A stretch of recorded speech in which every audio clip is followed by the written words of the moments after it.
Hello, Princeton. Everywhere we are this semester, coronavirus is changing our lives.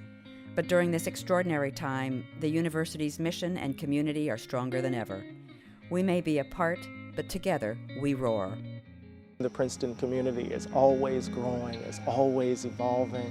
I think students from all around campus are trying to come together in this moment of extraordinary highs and lows. What matters is that we're all going to try our best to be healthy and safe. This is a special community, and while these are really hard challenges, I know that we will succeed in facing them as a community.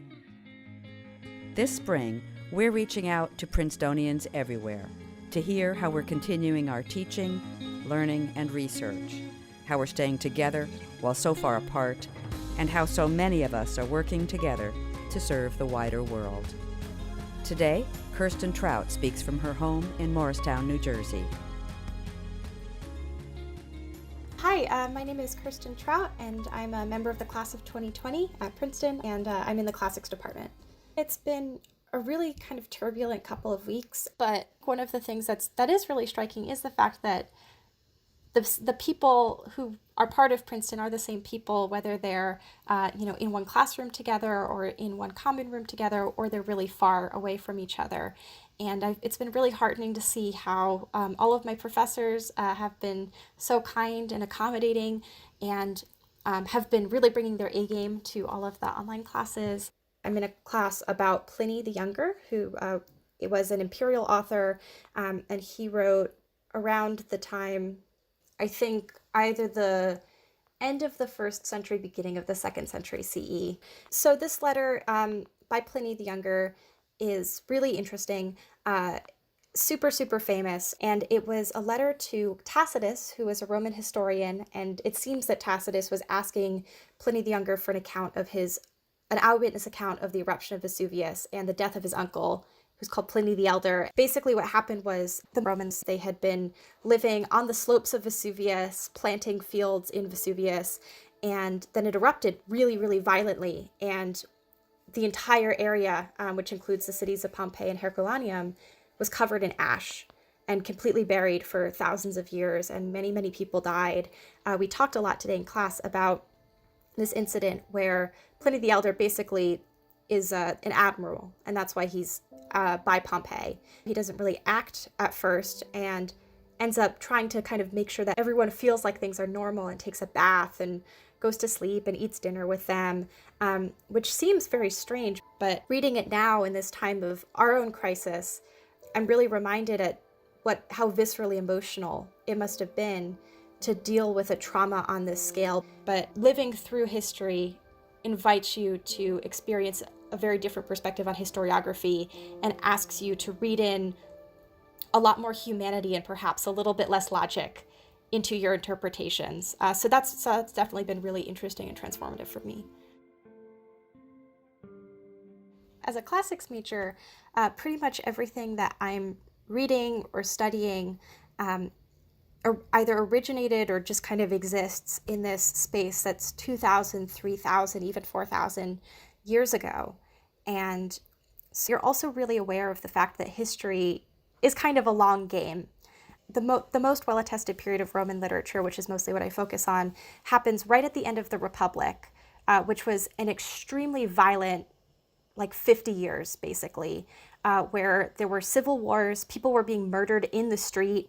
There was a lot of abuse of the law was changing, regimes were changing, and so there was constant instability, constant political and also social instability. And when you think about living through that, you think, oh man, I can't even imagine that. But then now living through something where, in a lot of ways, the world as I know it has been kind of turned upside down, and things that I never thought would happen have happened. And I think what we can learn from looking back that far is that in a lot of ways, the pressures on human society are often similar and are often the same. And this becomes really clear in moments of crisis like this, whether that's war, whether that's economic collapse, whether that's pandemic or disease. I really can't help but feel that I am living through a time that will be remembered, and I am living through a time that ought to be documented. I wonder about the historian who's, writing maybe a JP or something 200 years in the future about this time, and how they might say, oh, well, they should have known, and trying to think about, well, should I have known? What's the story that is going to be told about my life, and what's the story that's going to be told about my circumstances, and how is my perspective a valuable part of that story? I think that a lot of the concerns that my generation has felt and a lot of the fears that we have felt about the future have all kind of come to a head in this cataclysmic event that is no longer an imagined cataclysm or something that's 5, 10, 15 years in the future, which is often the time frame that you're thinking about when you're thinking about an absolute collapse due to global climate change.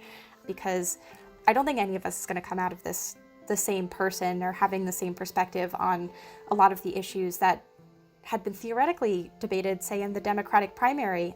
I think about all of my friends who are entering the workforce and what things are going to be like for them, and how perhaps the difficulty in finding a job or the difficulty in even starting a career from lockdown might have really long, far-reaching ramifications for decades and decades.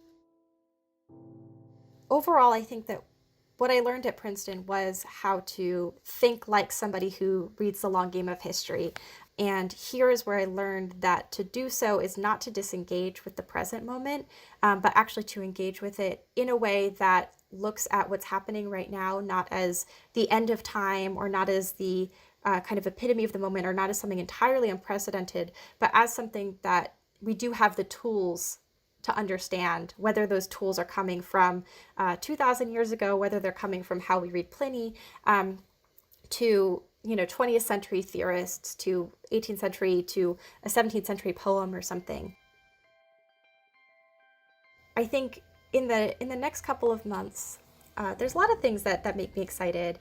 I'm hoping that whatever form commencement takes is, I'm really looking forward to that, whether it's a digital ceremony or something where I'm at home with my parents, or if it's something later in the summer.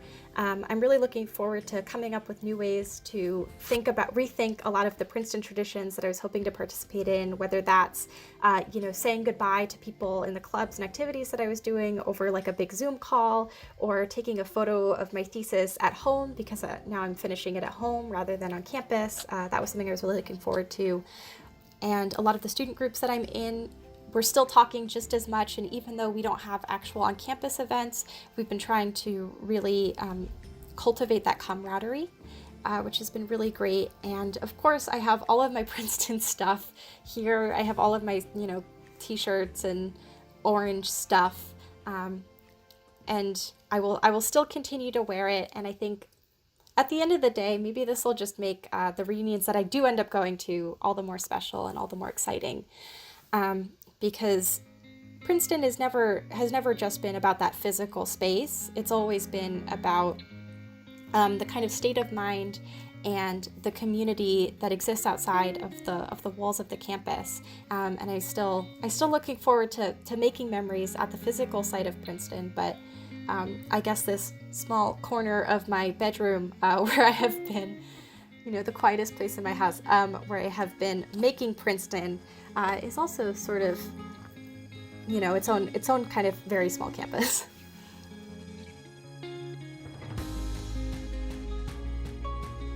This podcast is a production of the Princeton University Office of Communications. The opinions expressed herein represent the views of the individuals involved, not those of the university. Princeton podcasts are available on major distribution channels, including Spotify and the Apple and Google Podcast apps. If you have suggestions for future episodes or topics, please send them to podcasts@princeton.edu.